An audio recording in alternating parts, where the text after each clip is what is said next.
अन्तर्राष्ट्रिय सम्बन्ध रहने भएकाले नेपाली कमोडिटी बजार भारत र मलेसियाबाट सञ्चालित छ, जसले गुमाउँछन् त्यो पैसा बाहिरै जान्छ। हुँदैन, त्यस्तो होइन, त्यस्तो छैन। किन भन्दाखेरि उहाँहरूले जुन अध्ययन समिति जुन रिपोर्ट दिएको छ त्यहाँ ब्यालेन्स सिटका कुराहरू छन्, इन्कम स्टेटमेन्टका कुराहरू छन्, पैसा बाहिर गएको छैन, यो कुरामा निर्धक्क भए हुन्छ। तपाईको यदि हामीले यो मार्केटलाई यदि हामी रोक लगाउँछौँ अथवा बन्द गर्ने सोच्छौँ अथवा कुनै पनि कारबाही परेर यो मार्केट भोलि बन्द हुन्छ भने, जसको निम्ति हामी तयार छौँ हैन, हुन्छ भने त्यसपछिको इम्प्याक्ट जुन क्रिएट हुन्छ नि, त्यसपछिको जुन नेगेटिभ इम्प्याक्ट जुन क्रिएट हुन्छ त्यसलाई त्यसको जिम्मेवारी कसले लिने भन्ने कुरा मेजर प्रश्न हो। समस्या अहिले सुरु भएकै छैन, यो बन्द भएपछि समस्या सुरु हुन्छ, त्यसपछि चल्ने बजारलाई कसले रोक्छ भन्ने कुरा हो। तपाईले अनुगमनको भित्र पनि पर्दैन। अमेरिकाले समेत ओटीसी मार्केटलाई कन्ट्रोल गर्न सकेका छैन। आज संसारभरिको सबै एक्सचेन्जरलाई एक थलोमा राख्नुस् र ओटीसी मार्केटलाई अर्को थलोमा राख्नुस्, 80% कारोबार तपाईको ओटीसी मार्केटमा हुन्छ। सो हामी त माग गरिरहेको छौँ नि, रेगुलेसन गर्नु पर्यो। यहाँ कुरा यो छैन कि कसले गल्ती गर्यो या कसले गरेन। हाम्रो माग यति छ कि डेरिभेटिभ मार्केटलाई के गर्नु पर्यो, रेगुलेट गर्नु पर्यो, यसको नियमनको व्यवस्था आउनु पर्यो र एकै दिनमा तपाईको यो पोसिबल हुँदैन। एक दिनमा जस्तो परफेक्ट नियम आउने भनेको छ नि, हुँदैन। हेर्नुस्, रातारात त सबै कुरा केही पनि हुनेवाला छैन। त्यसलाई संशोधन गर्दै लग्नु पर्यो, मिस्टेक गरेकोलाई कारबाही गर्दै लग्नु पर्यो, त्यही नै नजिर बन्छ भोलि यो मार्केटलाई के गर्नको निम्ति। त्यसो भए यो कुरा बताइदिनुहोस्, मिस्टेक छ भनेर अप्रत्यक्ष रूपमा तपाईले स्वीकार्नु भयो, एउटा व्यवसायिक हिसाबले तपाईहरूले महसुस गरेको आफ्नै गल्ती चाहिँ के हो? सुरुमा हामीले जुन जस्तै मैले त एक त त्यही गल्ती स्वीकार्नुहुन्छ होला, कानुनले नदिए पनि हामी कारोबार गरिरहेका छौँ है। पहिलो गल्ती त्यही हो हाम्रो। दोस्रो गल्ती के हो भन्दा हामीसँग अप्सन थिएन। यदि हामी गर्थेनौँ भने यो मार्केटको उपस्थिति यसरी हुँदै हुन्थेन। आज तपाईहरुमा बसेर यसरी कुरा गर्ने मौका पनि मिल्थेन। सो हाम्रो एकातिर हामीले जे गर्यौं त्यो कानुनले नदिएको कुरा गर्यौं, तर यो मार्केटलाई कानुनको दायराभित्र ल्याउनु पर्छ भनेर हामीले आवाज उठाइरहेको पनि हो। त्यसले गर्दाखेरि सुरुमा आउँदा हामीलाई पनि नलेज थिएन, हामीलाई पनि सिकाइदिने मान्छे थिएनन्। सो हामीलाई एउटा एक्सचेन्जले लाइसेन्स दियो र हामीले के गर्यौं, त्यो लाइसेन्स लिएर कारोबार सुरु गर्यौं भने चाहिँ हामीले नै केही बुझेको थिएनौँ भने हैन। हामीले त्यसलाई क्यारी गर्दाखेरि त्यसको इम्प्याक्ट आम लगानीकर्तामा परेको कुरा हामी स्वीकार गर्छौं र त्यसलाई करेक्सन तब हुन सक्छ, हामी त्यो क्षतिपूर्ति तब दिन सक्छौं हाम्रो सर्भिसबाट हामी यो पेसामा कटिबद्ध भएर लाग्न पायौं भने, हामी रेगुलेटेड हुन पायौं भने त्यो गल्तीलाई सुधार्ने मौका। एउटा गल्ती स्वीकार्नु भयो, कानुनमा भन्दा माथि रह्यौं। त्यसैगरी अर्को गल्ती भनेर औल्याइएको छ, तपाईहरु मूल्य फरक राख्नुहुन्छ, सफ्टवेयर विदेशबाट चलाउनुहुन्छ अनि सरकारलाई दिने हिसाब एउटा हुन्छ। आफ्नो कम्पनीको यही न्यूज छ, एउटा पढेर नसुनाऊ, समय अभाव छ, 3वटा खाता राखेर तपाईहरु कारोबार चलाउनुहुन्छ।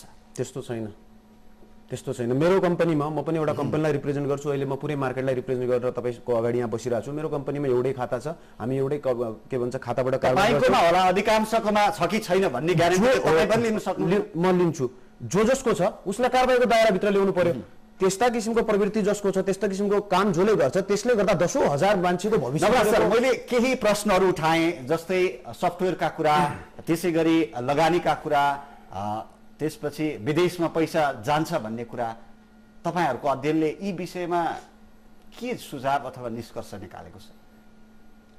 अब यो विषयहरूमा अध्ययनले सांकेतिक रूपमा यहाँले उठाउनुभएका सबै कुराहरू अध्ययनले सङ्केत गरेको छ र यस सम्बन्धमा हामीले विशेष नेपाल सरकारले यो बजार देशको अर्थतन्त्र र बहुसंख्यक लगानीकर्ताको हितमा बनाउनको लागि र समग्र वित्तीय बजारलाई एउटा परिपूरकको रूपमा यो बजारको विकास विस्तार गर्नको लागि, अथवा हामीले जुन खुल्ला बजार अर्थतन्त्रको नीति अवलम्बन गरेका छौं र विश्व व्यापार संगठनमा हामी प्रवेश पनि गरिसकेका छौं र संसार अहिले एउटा ग्लोबल भिलेज भइसकेको सन्दर्भमा हामी अब त्यो भन्दा टाढा जान पनि नसक्ने सन्दर्भमा र बजारमा व्यवसायीहरू प्रवेश गरिसकेर केही रकम लगानी गरिसकेको र लगानीकर्ताहरू पनि केही लगानी गर्न अभ्यस्त पनि भइसकेको, यस सबै सन्दर्भमा यसको प्रभावकारी रूपमा नियमन गर्नुपर्छ। यसको नियमनको लागि निर्देशिकाबाट होइन, यसको यो नियमनको लागि धितोपत्र सम्बन्धी ऐन 2063 सम्भव भएसम्म संशोधन गर्ने, धितोपत्र सम्बन्धी ऐन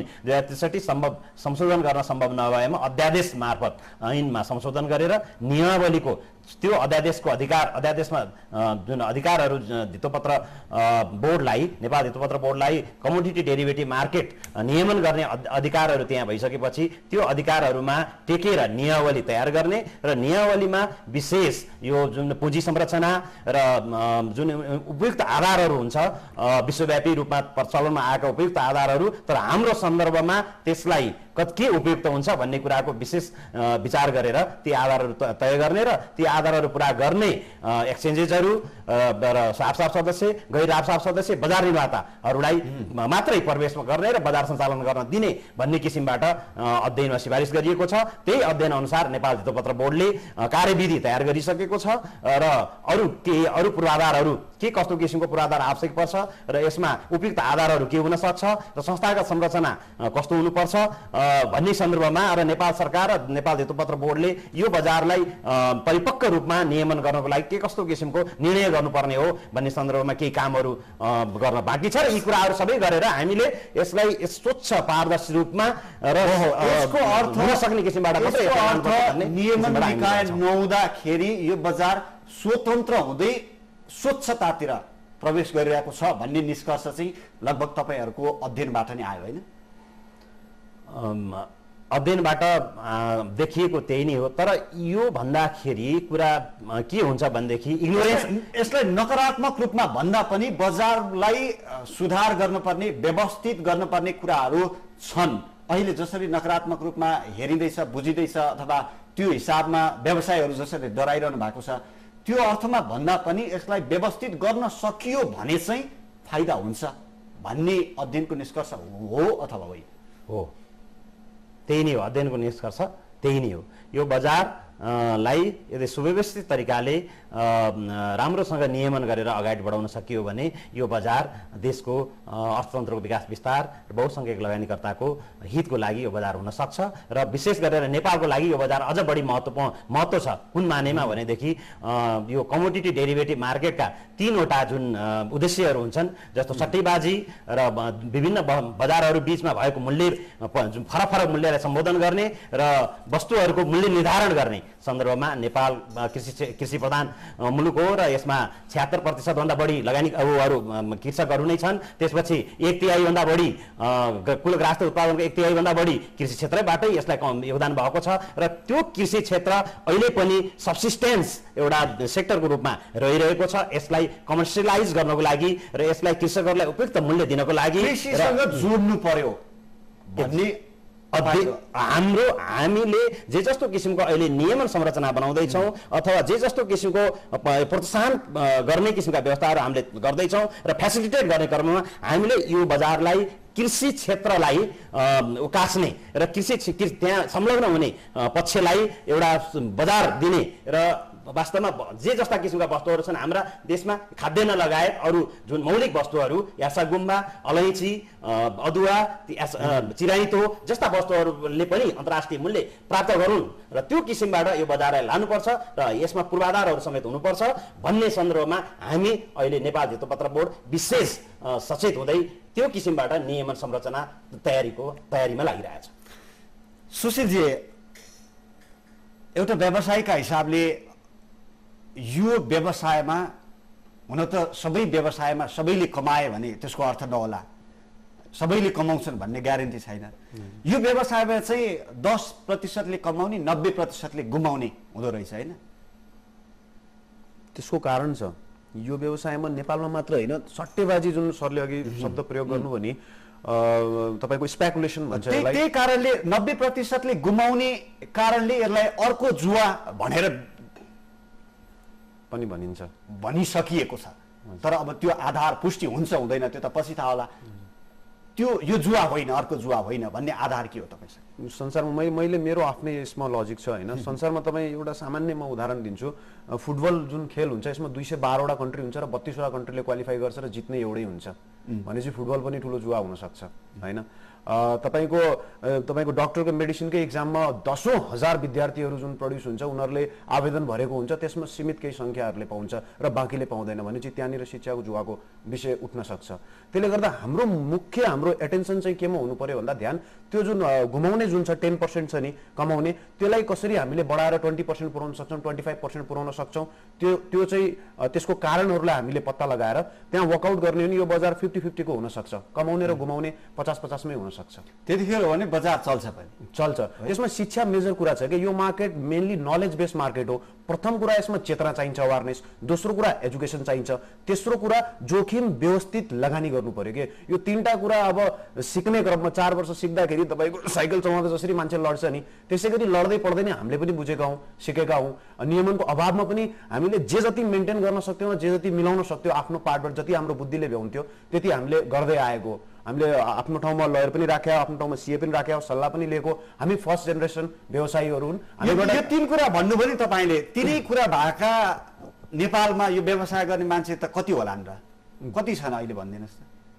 तिनै कुरा भएको, बुद्धि पनि भएको अथवा अध्ययन पनि भएको, सबै कुरा भएको, जसले नेपाली बजार सानै भए पनि यो बजारलाई अहिले हल्लाइरहेका छन्। 10% नै छ भन्ने बुझ्नु पर्यो हामीले। किन 10% यदि यो जसले जितिरहेछ, जसले लुज गराइरहेछ, यसमा कमाउने भन्दा पनि तपाईँले आफ्नो अब टेक्निकलमा गयौँ हामी होइन, लुज नगर्नु मेजर कुरा हो कि तपाईँले आफ्नो फन्डलाई बचाउनु नै यो मार्केटमा सबभन्दा इम्पोर्टेन्ट कुरा हो। यो हाइली रिस्की हो। बकाइदा साथ संसारभरिको कुनै पनि वेबसाइटमा हेर्नुहोस् यो मार्केटसँग रिलेटेड डिस्क्लेमर भनेर दिएको हुन्छ, वार्निङ नै दिएको हुन्छ कि यो बजार हाइली रिस्की हो। इभन म्युचुअल फन्डको इन्भेस्टमेन्ट पनि हाइली रिस्की हो। इभन स्टक मार्केट, नेपालकै स्टक मार्केटमा पनि 75% लुज गरेको छ, हाइली रिस्की हो। अब यसको जिम्मेवारी ब्रोकरहरूले लिन मिल्छ, नेपाली स्टक एक्सचेन्जले लिन मिल्छ। यदि मिल्छ भने हैन त्यो अवस्थामा, त्यो परिप्रेक्ष्यमा चाहिँ नेपालको सम्पूर्ण एक्सचेन्ज र यसमा संलग्न सम्पूर्ण पार्टिसिपेन्टहरूले यसको जिम्मेवारी लिनुपर्छ। नत्र भने हाम्रो माग भनेको आजैदेखि नियमन सुरु गरिदिनु पर्यो र बिस्तारै बिस्तारै यसलाई, अब तपाईँको नियमन पनि भएको छैन, मिडियाले अर्कोतिर लेखिरहेको छ, हामी के गर्ने, अफिस खोल्ने कि बन्द गर्ने, यो कुरा स्पष्ट। तपाईँहरूले पनि अलिक फराकिलो छाती राखेर हामीले अहिलेसम्म यति लगानी गरेका छौँ, तपाईँहरू त थाहा छ नि आफ्नो भित्रको कथा व्यथा, लगानीकर्ता सबै थाहा छ। तपाईँहरू पनि अलिक फराकिलो छाती राखेर हामीले यति लगानी गरेका छौँ, यो बजार यो अवस्थामा छ भनेर सार्वजनिक हुनलाई चाहिँ किन डर्ने फेरि? सायद आज प्रेस मिट हुँदैछ, हामीहरूको हिजो पनि मिटिङ भएको थियो तपाईँको माको पोलो होटलमा, अनि आज सायद प्रेस मिट हुन्छ र प्रेस विज्ञप्ति पनि आउँछ। सो सबैको यो मार्केटको जति पनि पार्टिसिपेन्ट्सहरूको अब यस्तो स्थितिमा हामीले सोचे पनि थिएनौँ यो स्थिति आउला भनेर, आयो हैन। हामी सधैँ मार्केट कोही विस्तारमा लाग्यो, बाँकीको पक्षहरूलाई हामीले ख्याल नगर्नु, हाम्रो अर्को मार्केटकै विस्तारमा लाग्नुभयो कि हामी चलिरहेछौँ, चल्दै जान्छौँ, सरकारले हेरेको छैन भन्ने ढुक्क हुनुहुन्थ्यो। सर, फिनान्सियल मार्केट नेपालमा मात्र छैन, फिनान्सियल मार्केट अमेरिकामा पनि छ, फिनान्सियल मार्केट अस्ट्रेलियामा पनि छ, इन्डियामा पनि छ। आवश्यक छैन एउटा डक्टर अमेरिका जान्छ पनि फिनान्सियल मार्केटको मान्छे नेपालमै बसेर काम गर्नुपर्छ भन्ने आवश्यकता छैन। जति पनि बसेको छन् देशमा नेपालको फिनान्सियल मार्केट डेभलप गर्नुपर्छ भनेर बसेका छन्। इभन लन्डनबाट पढेर आएको केटाहरू समेत अब नेपालको फिनान्सियल मार्केट डेभलप हुन थाल्यो, हामीले केही गर्नुपर्छ भनेर फिर्ता आएको अवस्था छ।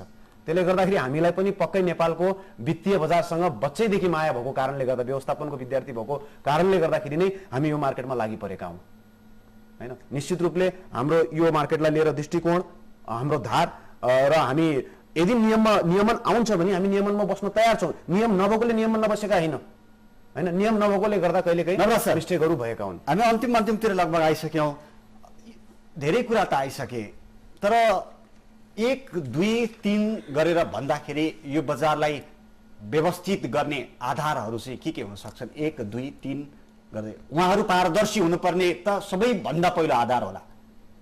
त्यसभन्दा बाहेक त्यो भन्दा बाहेक भनेको जस्तो अब नेपाल धितोपत्र बोर्ड अहिले वित्तीय बजारको जुन उसमा नियमन निकायहरू मध्येको र योसँग धेरै सामिप्यता राख्ने बोर्ड हो र अन्तर्राष्ट्रिय रूपमा पनि हामीले हेर्दाखेरि धितोपत्र बजार नियमन निकायले नै यस बजारको नियमन गरेको हामीले बहुसङ्ख्यक देशहरूमा पाएका छौँ। यस सन्दर्भमा नेपाल धितोपत्र बोर्डलाई जुन धितोपत्र सम्बन्धी ऐन 2063 मा संशोधन गर्ने कुराहरू धेरै अगाडि नै